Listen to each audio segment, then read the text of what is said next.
এই কেছটো প্ৰথম ইয়াত হোৱা নাই, নগাগুলি সমাজত হৈছিলে, গৈ নগাগুলি ৰাইজৰ ওচৰত হৈছিলে।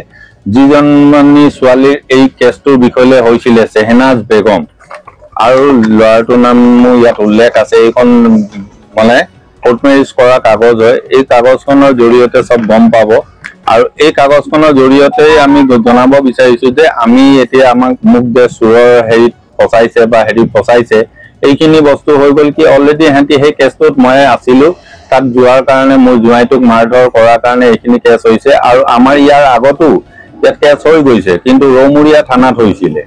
ৰৌমুৰীয়া থানাত হোৱাৰ ইয়াৰ ডকুমেণ্টছখিনি আমি জমা দিছো, আপোনালোকে সেইখিনিও হেৰি কৰি দিব। আৰু এই ছোৱালীগৰাকী মানে ভাল নহয়, মানে ইয়াৰ ভনীয়েকো এটালে বিয়া হোৱা আৰু কেঁচুৱা এটা আছে, কেঁচুৱাটো থকা অৱস্থাটো বেলেগলৈ পলাই গৈছিলে, পলাই যোৱা কাৰণতে এই কেছটো হৈছে।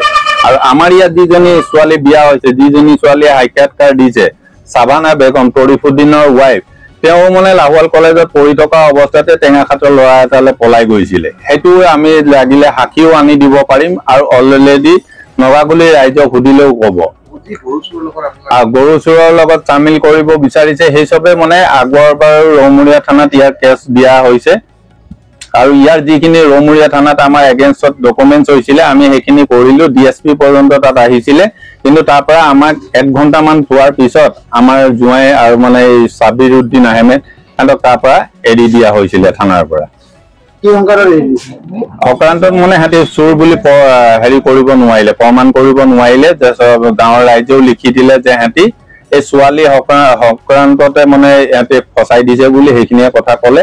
সেইখিনি কথা কোৱাৰ পিছত মানে আৰু ৰাইজেও চালে, আৰু কাৰণ সেই ছোৱালী পলুৱাই নিয়াও কেছ ৰৌমুৰীয়া থানাতে আছিলে, সেই থানাৰ কেছটো মিলাই চালে আৰু তেতিয়া DSPয়ে ৰাতি 11টামান বজাত এৰি দিছিলে। মই আইনৰ পৰা এইখিনিয়ে বিচাৰিছো যে মানে ইয়াত উচিত শাস্তি ব্যৱস্থা কৰক। কেলে আজি ইয়াতে এটা কেছ কৰিছে, আকৌ কালি কিবা এটা কেছত ফচাই দিব, কাৰণ সিহঁতৰ টকা মানুহ সিফালৰ পৰা পইচা দিব, কাৰণ সিহঁতৰ যিটো লালু বোলা মানুহ আছে সেইটো গৰুৰ চিণ্ডিকেট চলায়। চিণ্ডিকেট চলোৱাৰ কাৰণে সিহঁতৰ পইচাৰ কোনো অভাৱ নাই।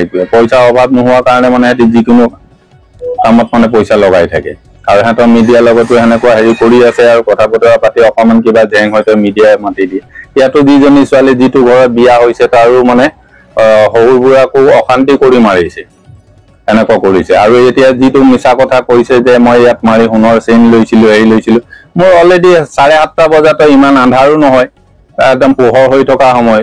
সেইটো সময়ত এতিয়া মানুহক আমাৰ ইয়াত আহি সুধিলেও গম পাব যে 7:30 বজাত ডকাইতি হৈছে, সোণৰ চেইন লৈ লৈছে, মাইকী মানুহ আছে কৈছে, ৰদৰে মাৰিছো, মেডিকেল ৰিপৰ্টটো পাবই।